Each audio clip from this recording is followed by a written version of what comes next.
Hello, everyone, and welcome again. Thank you for joining our Boost community webinar today on standard competencies to strengthen immunization programs. My name is Liz Colway, and I'm a community manager on the Boost platform. I'm also joined today by Denise Trikoff, who is an adult learning specialist at the Centers for Disease Control and Prevention, specifically in the Center for Global Health. I see some familiar names on the participant list, but if everyone could go ahead and introduce yourself in the chat box, that would be great. For those unfamiliar with Zoom, you should see a small chat icon in your Zoom toolbar. So please go ahead right now and share your name, organization or role, and location with us.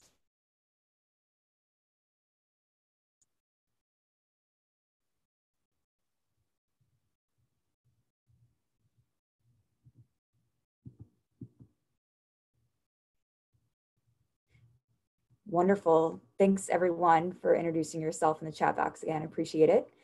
So before we launch into some more formal introductions and overviews, I want to pause to address the current coronavirus pandemic. I know many of you have joined the session are health professionals, and I wanted to thank you for your efforts in keeping your communities healthy. We're relying on you and we really appreciate all of your help.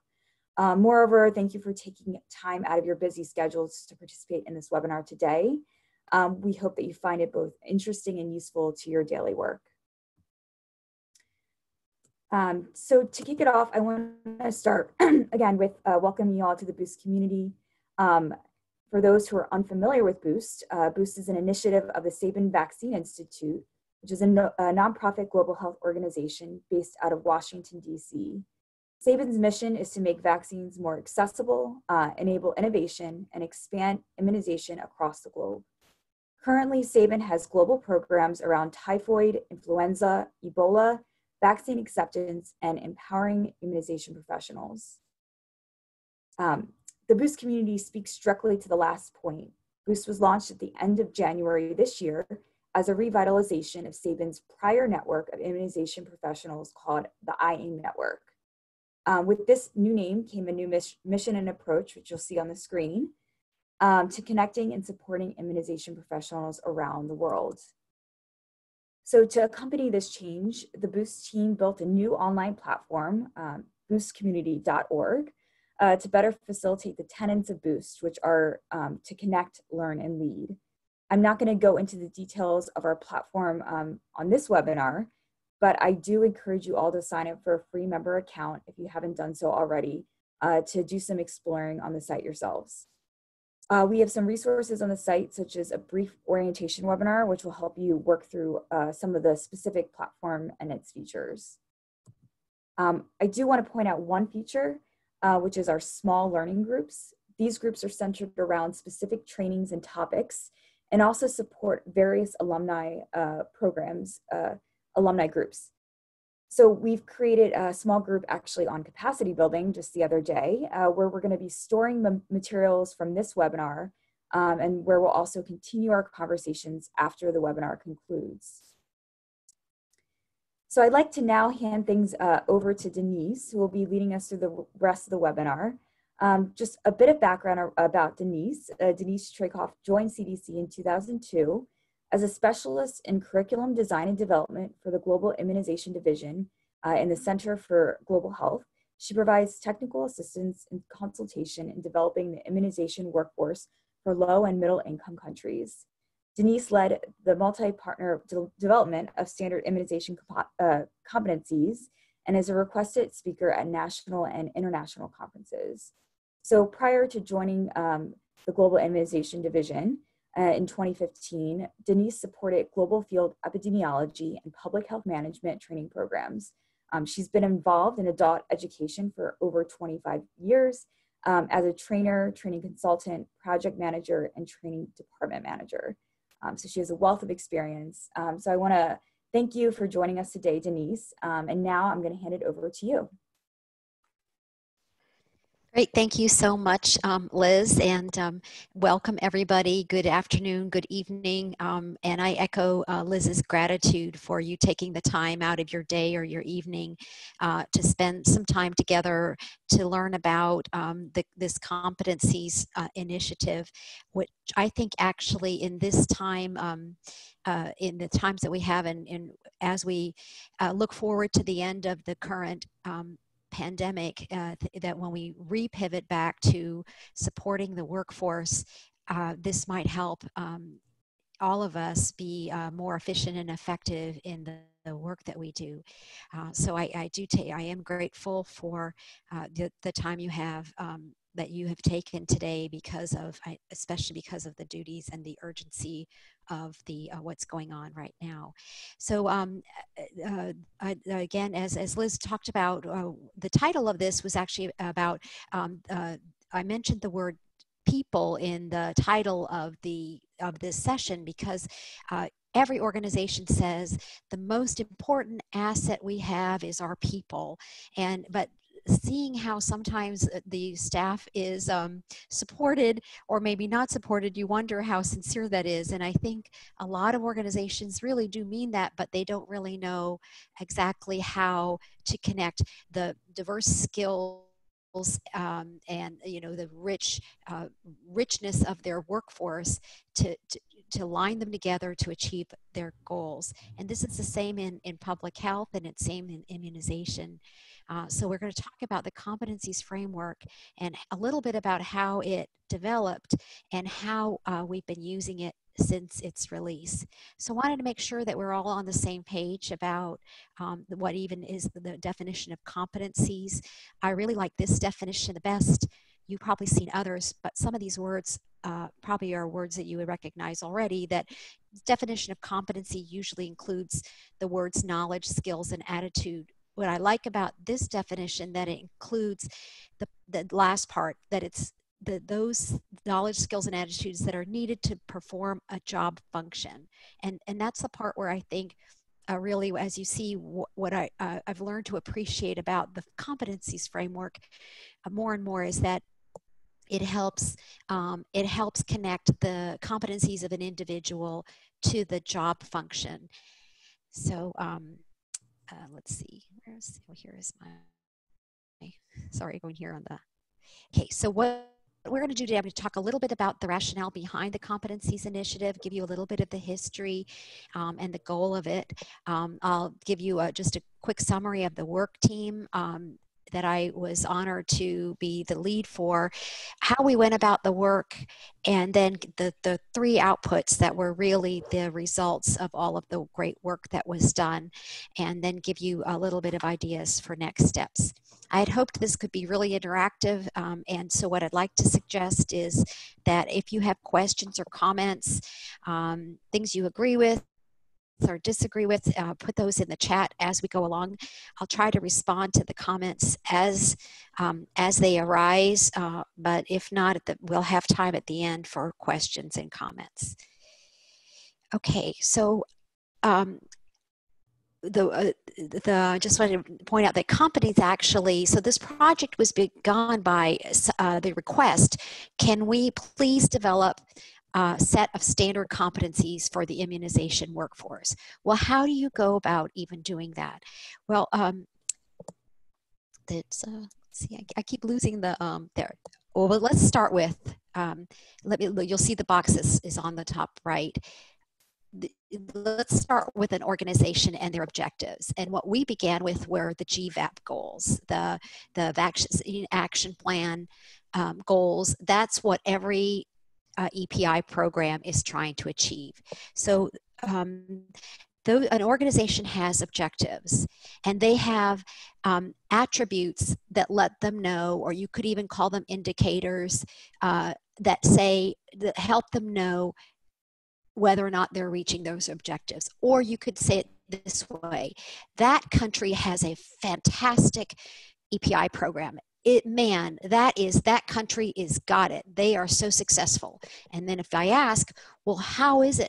What do you mean by that? How do you know they're successful? They would be pointing at things. Look, well, because they have vaccine supply and it's always where it needs to be, and safe injections, and we have AEFI reporting. I mean, they start pointing out the things, strong communications, all these things that point to, and that's what we're talking about. They're the things that you can point to say that organization, that EPI is meeting its objective.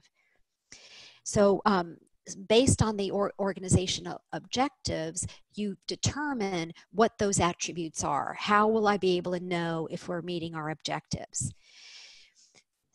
So then you can step back and go, well, what kind of work do we need to do to have those great attributes? So you define the work functions that are required to be able to have that successful outcome, to have those, so that's what the organization can do.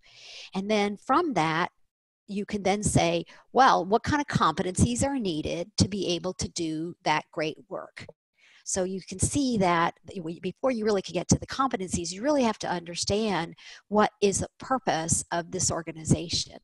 So, and once you have the competencies, you can do all kinds of great stuff. You can use the competencies for recruiting, for writing job descriptions, for even setting performance expectations and setting salaries. You can use it to develop training programs, and you can even use it for human resources planning. So like planning the leaders of tomorrow for your organization, because you can figure out, what additional competencies are needed. In addition to that, once you have those competencies, those people in the workforce, they accomplish their work. They accomplish their work to a standard of quality. Well, that will help the organization meet its objectives. So it really is a really nice model to think about.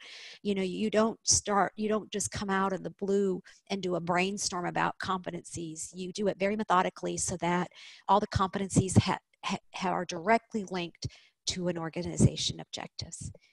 So that's the approach we took for the competencies initiative. So what was happening when I came on board in global immunization in 2015 was that there was no comprehensive description of all the competencies for an immunization program workforce to succeed. There were no standards or guidelines to assist countries in helping workforce planning. There was nothing that an API manager could point to that could help them advocate for more staff, for example. And there were competency-based training materials, and they were all around, and they're for example, the mid-level management training, highly respected and adopted and used all around the world. So there were little pockets of things, but there was no one standard. And countries did a lot. They would create materials on their own, and they modified things. And, there's some things where, some training materials are greater or lesser quality, or maybe didn't quite meet the need that the country had envisioned. And training was often done reactively and not strategically. And one thing is that all partners, that the first thing we did with this program, with this project, was to check with partners to see if this was a good idea. And everyone agreed that this was a good idea. We brought that up. We had small focus groups in multiple international meetings, and that's how we got that feedback. So, sorry, I'm sometimes having trouble advancing. Okay, so therefore the goal of the initiative was to define the sets of competencies for the key functions in a successful immunization program. And we thought that this could support quality training of the immunization workforce and provide a common language when planning for the workforce, and then also harmonize all the elements for workforce planning, that there would be this one package that countries could use, or EPI programs could use within their country, and use it for multiple purposes, and then it would harmonize. So we had a working group. There were 16 organizations with 32 team members. I was privileged to be the lead on it, and the first thing I did was find all the people who could help us. And Jamil Ball, I think you were on. She and I were really worked together on this quite a bit, along with partners from all over the world, including the Bill and Melinda Gates Foundation and several ministries of health, mostly at the national level. But at one point in the project, we were also able to go into the subnational level and talk to immunization specialists. So it was really a great partnership among all of us who really are passionate about immunization. So we use the stepwise method to define the competencies. So the first thing that we did was to figure out what would be to define the attributes of the effective immunization system at 4 levels, and we just decided on 4 levels after doing a literature review and looking and seeing that mostly to generalize. Most countries have a national level, a provincial level, a district level, and then the community level. Some also have a 5th level that we decided just that just for kind of because this was a set of guidelines, that if 4 levels seemed like the most reasonable way to divide up the attributes and to examine this project. So we used literature reviews, we had input from subject matter experts, and we had working group that we created drafts and circulated them among the working groups who provided comments and replied, and then we compiled all the suggestions and comments and all the content. The working group also helped surface literature or reference material that we could use to help us with this work. So that's how, after we had the attributes, then given those attributes, we categorized those, and then we started looking at the work functions to summarize the work that it has done to reach those great attributes. And we use those same 3 methods to get to the functions. Then after we had the functions defined, then we did those first 3 methods, but we also added a 4th method, and that was some key informant interviews. We were able to do some interviews in sub-districts in Kenya, and that was where we got a lot of our real on-the-ground information. So the first output that we had were the attributes of a strong immunization program.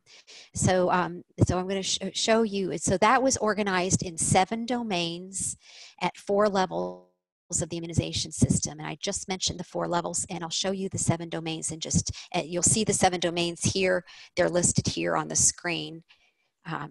So we organized them there. When we looked at the literature, there was no one way that all the work of immunization was categorized. So these 7 domains were the kind of most common way of grouping the information related to immunization.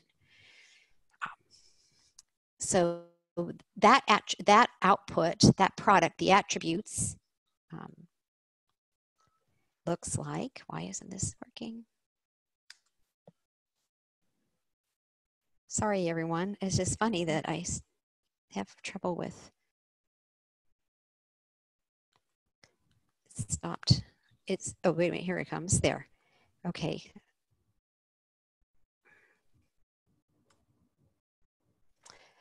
Little slow here. Okay, it's just that my system's slow. That's what I have just realized. Okay, so sorry. So this is what the attributes diagram looks like. And you can think of it as like a bird's eye view or a snapshot of a successful EPI program. If someone said, this country is doing great, they have a great EPI program, and I asked, well, how do you know? They would be able to point to all of these things and say, these are all these things that are going on, the national level, the provincial level, district level, and at the community level.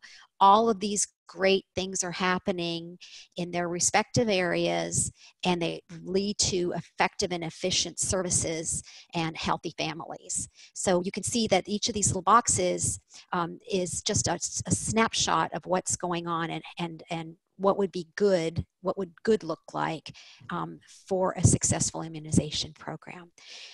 And this was, it looks like a high level, but actually, and it just a snapshot, but this output is actually useful in itself.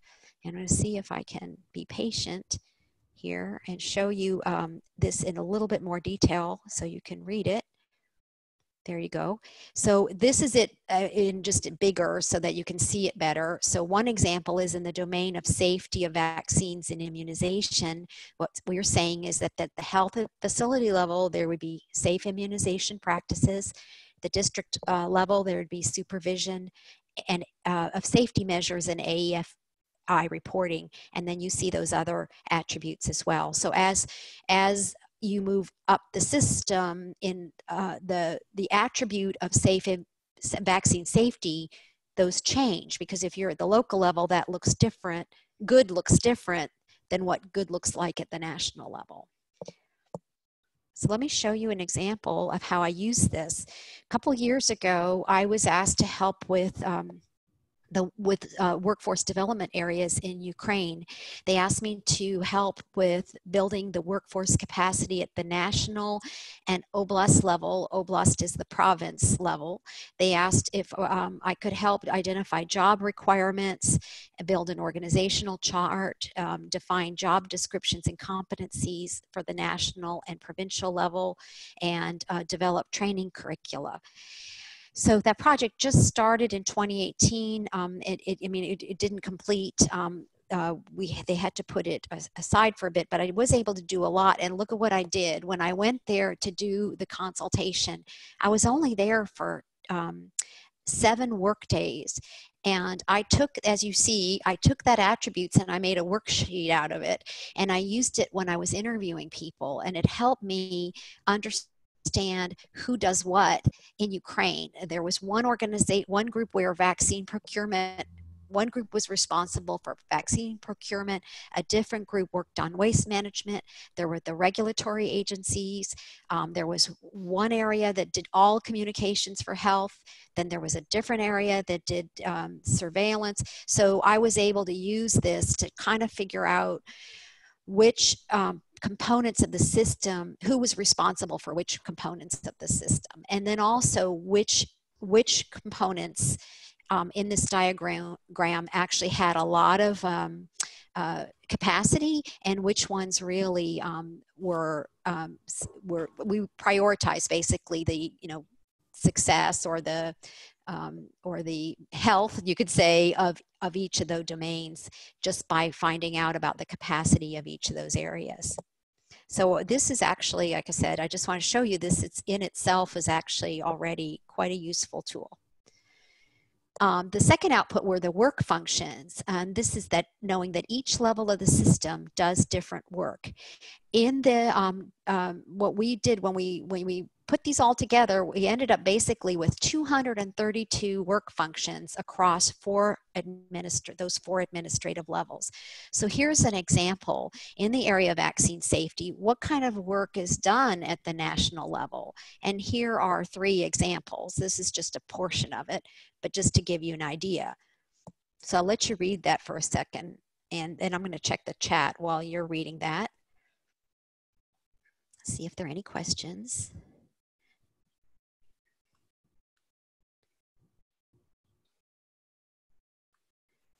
It's so exciting to see everybody visiting from all over the world. Okay, it doesn't look like it. All right.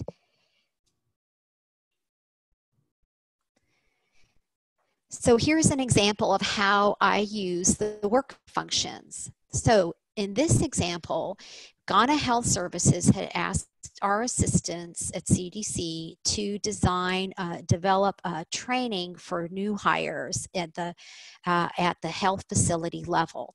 As you can imagine, there's a lot of turnover, or even just the issue of how do you train a new community health worker, in a decentralized way.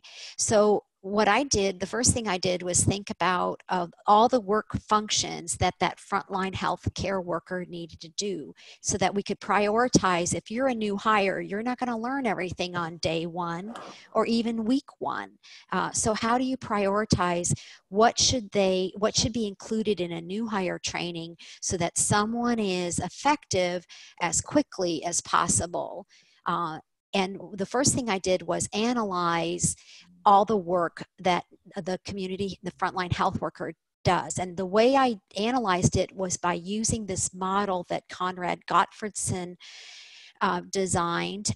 It's for risk of failure. And just looking at this for a second, this will take a bit to explain, but I think you'll see how useful it is. I hope you'll see how useful it is. On the far left, there is, so we have 4 columns, and basically the idea is, for a worker, when they do a task, if they do it incorrectly, how bad would that be if it's done wrong? Okay, so a minimal impact on the far left, and on the far right is catastrophic. So a minimal impact, you can think about like if you go to a restaurant and the waiter forgets to bring you a fork, that's like maybe minimal impact that he did his job wrong because he can go get you a fork, or it's not great. You don't want them to do that, but it wouldn't be so awful. The catastrophic impact on the other end would be maybe if they drop your food on the floor, or the food they bring you makes you sick. That would be catastrophic impact. So from a training perspective, and why this is useful is that if you see this on the far left, things that are minimal impact, you can maybe just do some on-the-job training or give them a checklist or something that is, they could just learn it on the job at the moment that they need to. But for something that's catastrophic, you need that has catastrophic impact, you would need to have some formal training, plus on-the-job support. You need to make sure that the worker does that well, right? You don't want any mistakes if there are things that are catastrophic. So think about the responsibilities of a frontline healthcare worker, somebody who vaccinates children. Think about how many tasks there are that are maybe could be catastrophic, and which ones maybe would be minimal. So really quickly in the chat, I'm going to just go see if I can get to the chat. Oh, well, you can put some of your ideas about what you think. And well, this is what I found from my analysis. So here there were basically 50 functions at the frontline healthcare worker level. When I analyzed it, I saw that 21 of them would have catastrophic consequences if they were done wrong. For example, prepare and administer vaccines safely. You can imagine if a vaccinator does that incorrectly, it could lead to injury or death. And this includes also storing vaccines. Look at all the things that actually could have catastrophic consequences. And then, so look at 37 out of 50 functions for a frontline healthcare worker could have significant or catastrophic impact if they were done incorrectly. So that's what I used to help prioritize what content ought to be in the new hire training. We needed to focus on those 37 functions and make sure that the healthcare worker was fully prepared to do that when they're a new hire. And I'll show you the example of that in just a moment of what the training turned out to be, because that leads us to the third output, which is the competencies that are needed to do the work. We identified 275 competencies across the 4 administrative levels. So in the example of vaccine safety, here is just a portion of it, of 4 of the competencies that are needed to do this, to do vaccine safety work. So I see Chihoke had said about getting the materials and recording, and this is being recorded, and yes, you will get the materials and even more. So Liz will talk about that at the end of this. So glad that you're excited about it. So there are 275 competencies across 4 administrative levels, and not only the 7 domains of immunization, but there are also 2 foundational competencies. And this is cut off on my screen. I don't know if you can see it on yours, but there are, let's see, there is also cross-cutting. They're cross-cutting or foundational is leadership and management and vaccine preventable diseases. And what we mean by foundational or cross-cutting is that regardless of whatever domain you're in, you also are going to need some competency in leadership and management, such as even time management or project management, leadership and management competencies, and vaccine preventable diseases, like understanding what the different kinds of vaccine are, what does attenuated mean, what is herd immunity. Those are things that, regardless of maybe your domain that you're a specialist in, you would need to have some foundational competencies. So here's the example then from that Ghana new hire orientation. So instead of creating like a traditional kind of classroom training, and this we created a kind of like a booklet that the supervisor at the health facility can use whenever it is that the new hire comes on board. What I circled here, you'll see circled. This is an example of one of the pages of the training booklet for the new hires. So the competencies that you see circled came right out of the competencies framework that we developed, that output. So you see it there, and that was like what drove, like in this example on this page, there were 3 lessons. These were the competencies that were going to be covered in this lesson. And then underneath that, you see that was the activities that the supervisor does with the new healthcare worker to achieve those competencies. Another example of how the competencies level was used was for the stop transmission of polio training. So the CDC, you all might know, is a close partner with WHO to prepare and to embed stop volunteers in countries that request that assistance. And CDC and WHO and UNICEF and other partners help with delivering a training for those volunteers every year. And this assessment tool was used for the volunteers to be able to self-assess their confidence in doing various tasks or in various competencies. And so you see here that the competencies framework was used to be able to create this tool. So here's some additional examples just to show. These are just examples that we know of just in our experience on our team working with partners. So that in the EMRO region, we use them for doing a needs analysis workshop and additional work that was done in Ghana and some work that was done for Somalia. The working group has committed to testing and using it with their work. The only real specific example that I have is with Gavi, that they adopted the framework to use when they were doing EPI systems analysis in their countries. So they were on the ground and using the tool to create interview guides and documents for their analysis. So I want to, let's see. Okay, well, I want to summarize one thing and to say when you see the competencies, then what you see is it's a list. There are lists of the functions and there are lists of competencies for each of those domains mapped out across 4 levels of the system. Think of it as a dictionary. It's like a dictionary has all these thousands and thousands of words in it.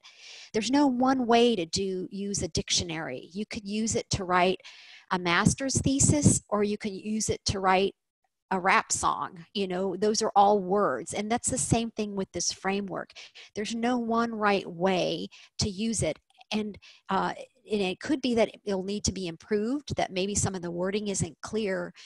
But it can be a product in itself the way that it is, because it's up to each country to decide, I'm going to use this to create training, I'm going to use this to create job descriptions, I can use it for a number of ways. So I just think I'm going to just give you some ideas here, that these are some ideas that you can think about of how you would use it. And I'd love to have for this to be a chance now to open up the chat, or even open up the microphones, and for people to talk about, to kind of react to this and think about how it is that you might use it. And then I want to share with you, there were some materials that were provided already, and you'll see that on the next slide. We'll show you where, again, just to repeat that Jamil Ball has just been a great partner, and all of these materials related to competencies are on WHO's website, in a workforce section. So you would be able to get all the components plus all the diagrams, and the competencies have been translated into French. So we have that part is in English and French.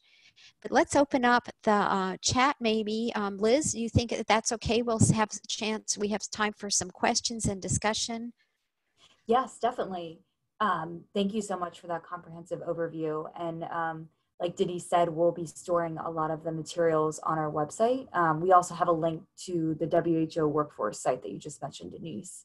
But yeah, please feel free to use the chat box to kind of share your thoughts with us. I know it was a lot of information, which is why we'll have a brief kind of check-in next week to see how you're doing with all the materials. But yeah, I'll hand it back over to you, Denise, if there's any questions coming in. Okay. So let's start maybe with, we do have a lot of people on here, which is wonderful. So glad.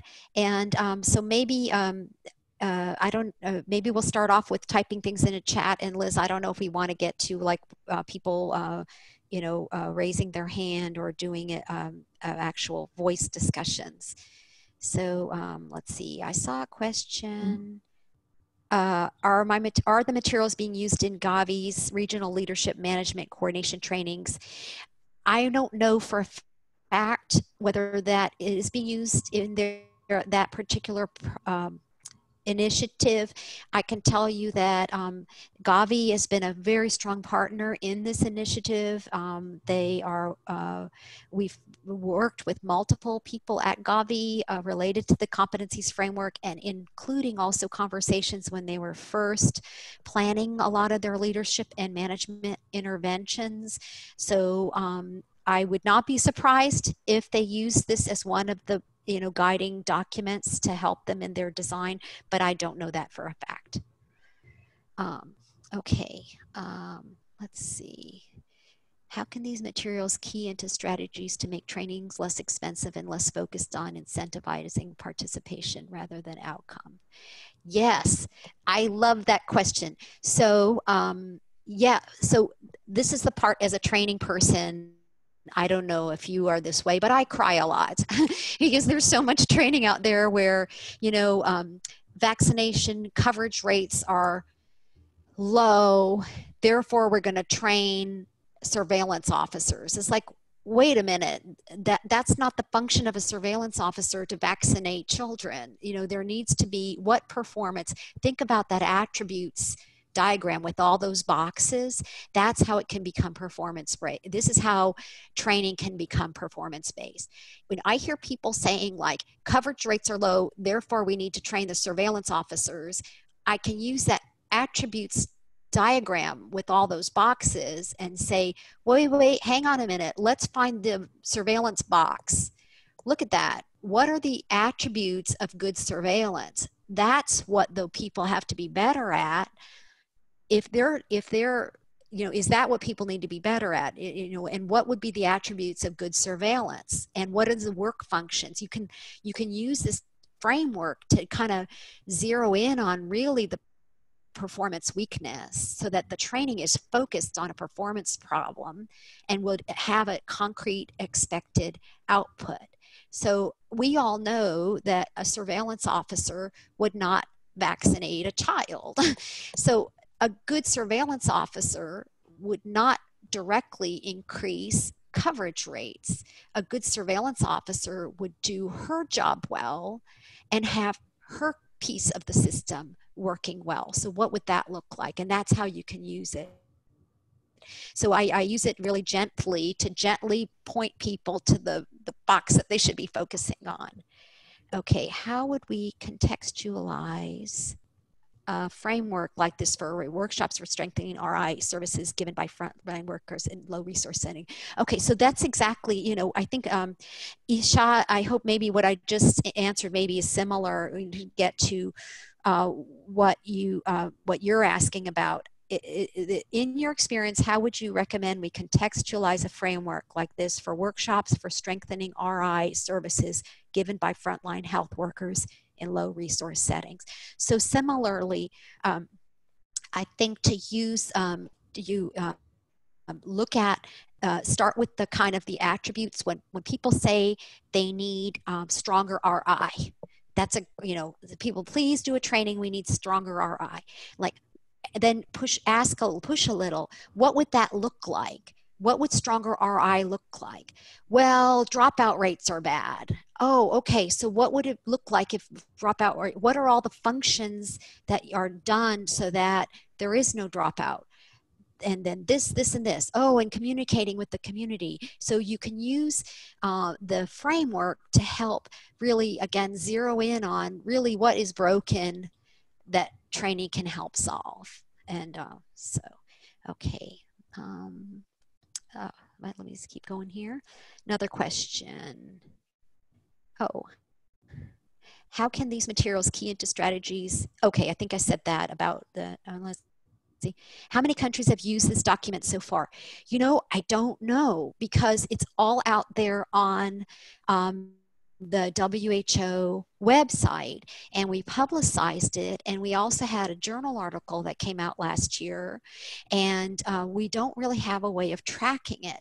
We did include on the website, there is a page or a link where anyone who downloads it or anyone who goes to that site can go to get, if they would like a technical consultation related to this, and to give feedback about the quality, like if they think that there's some suggestions for improvement. And so I don't know, and I'm not sure how we can find that out. And I'd love your suggestions, any idea on how to capture that would be really great. So we originally distributed this as a draft and saying that we wanted it to be tested out by countries, and we have been testing it using some of the examples that I've shared with you, but we don't have any kind of formal process for collecting usage information. So I'm going to change move slides just one more. People are asking about the website and the link, and I'm going to go to the next slide, which I think has it.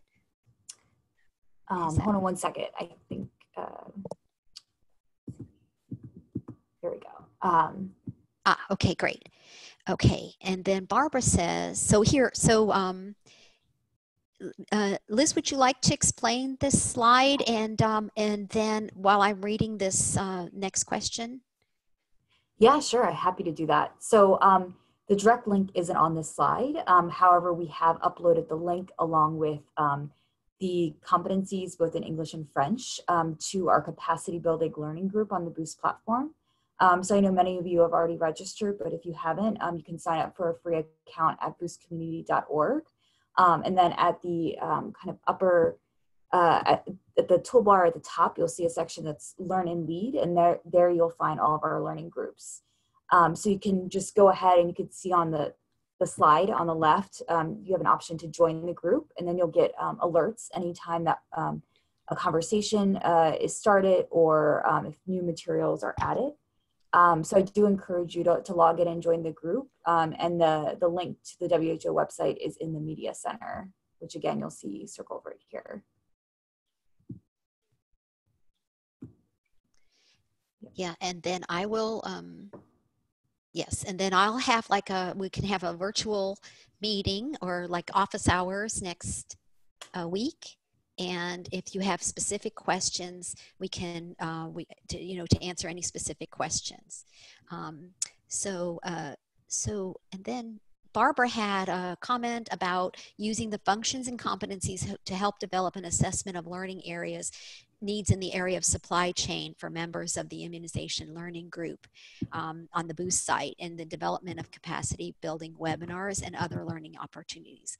Given that the audience comes from a range of programs as well as international organizations, how do you suggest that the functions and competencies be adapted for this? Barbara, I would think that we could create some kind of a tool that would include a set of just a small number of questions that the learning group, the group members could read or study a section of the framework and then answer a couple of questions for their own context.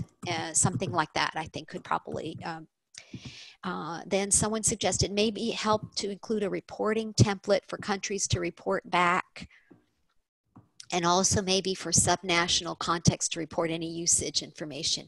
Yes, thank you, Kijoke. That's a great suggestion. We really need to figure out how we can do that. And I do want to point out that Liz has just posted in the chat the direct link to the WHO website where all of these materials are stored.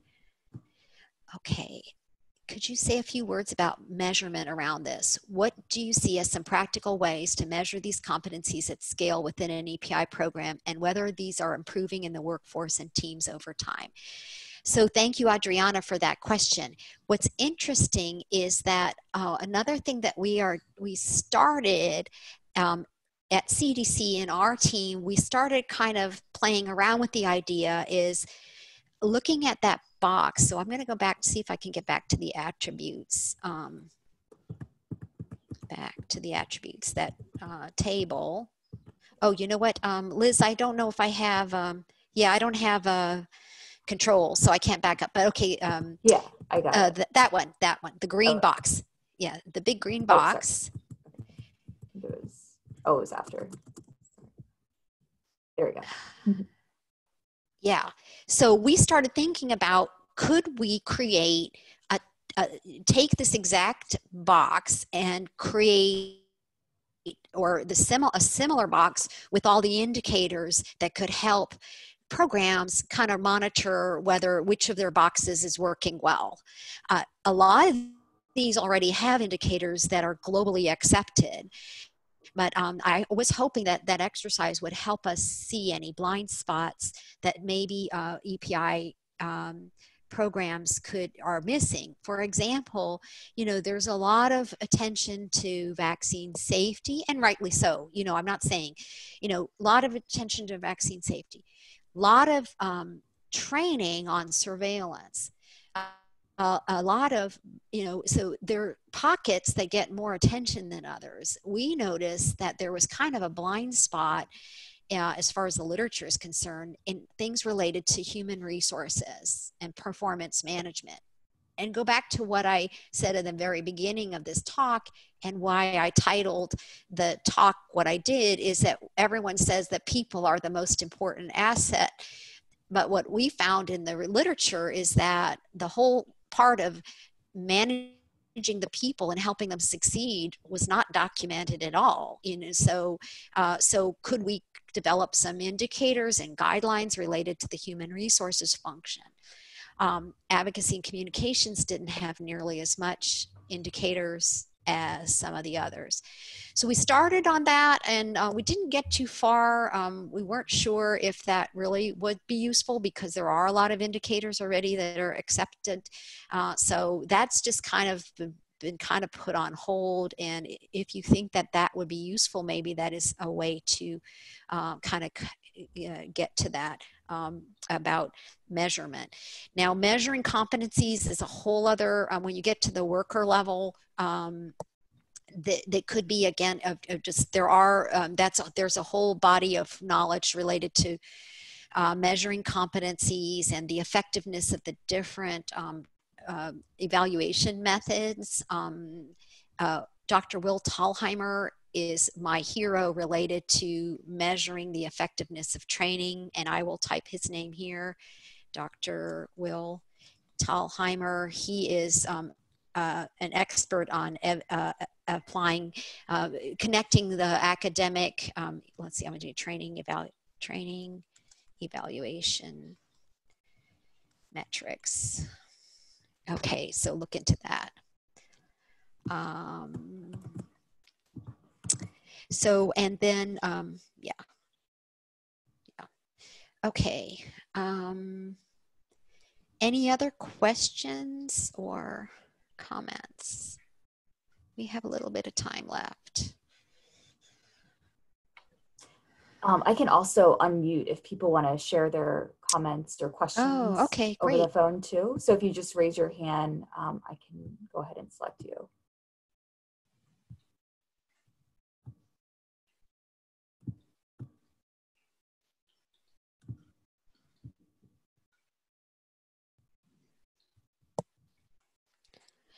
Oh, you know, one thing while you're thinking, I forgot to mention, and I hope Jamil is on, is that in 2017, Jamil and I, plus 2 representatives of immunization programs from 2 different countries, presented this to the SAGE meeting. And that was a little intimidating, I got to tell you, but it was exciting because it was the first time that a human resources related topic was covered at SAGE. And I was really remiss that I did not include that in our process.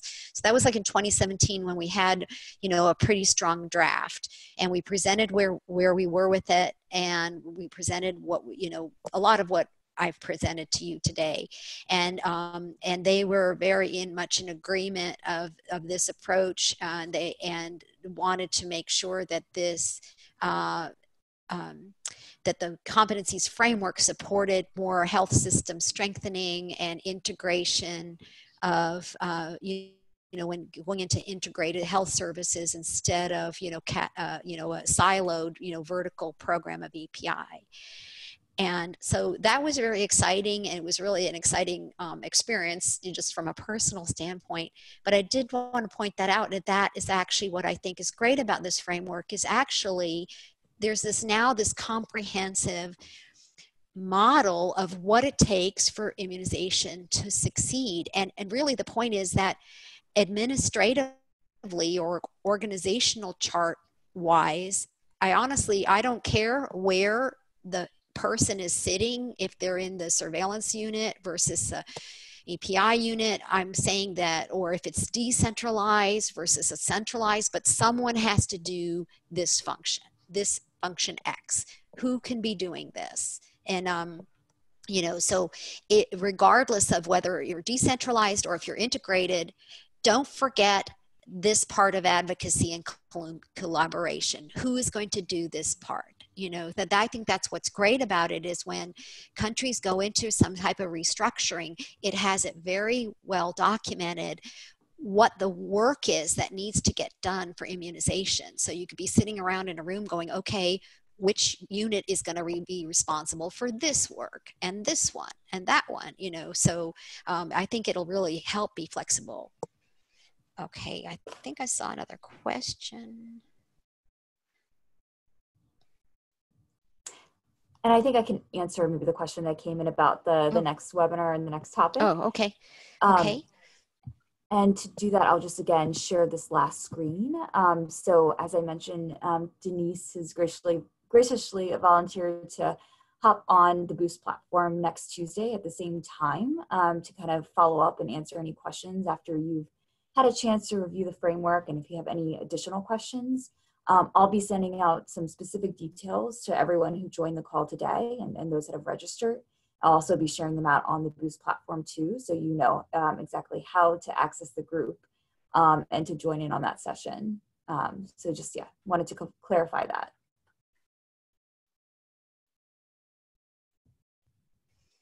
Great.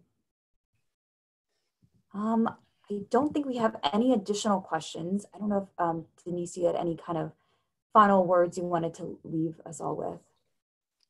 Oh, not really. I've done so much talking. I don't usually like to talk this much. You know, I usually like to hear from participants, but I hope this was useful. Just again, reminder that, you know, the link that Liz shared has all the materials that, including the diagrams. We'll have this slide presentation on the Boost community. And again, there was a journal article that came out last year in Vaccine that describes this process, in more detail. And you might want to share that. And I'm just eager to meet with you next week if you would like to learn more. And also I'm encouraged by your suggestions about how we can maybe create and maybe an additional product to help measure, measure this, how each of those boxes is doing, some kind of indicators product. So any other suggestions of what we could do from a global level to help countries and partners be successful in the area of human resources management, I'll be really excited to hear about. So thank you for your time and during this very busy time. Great. Thank you so much, Denise, for your time today. I think everyone found this presentation quite informative. And like I said, we're excited to continue the conversation, share examples out on the Boost platform. So just want to wish everyone, a happy, what is it today? Thursday? Yeah. And yeah, hope everyone has a good morning or good evening. And thanks again. Thank you. And everyone stay safe and healthy, and and hug our families. Take good care. Bye-bye, everyone. Bye-bye.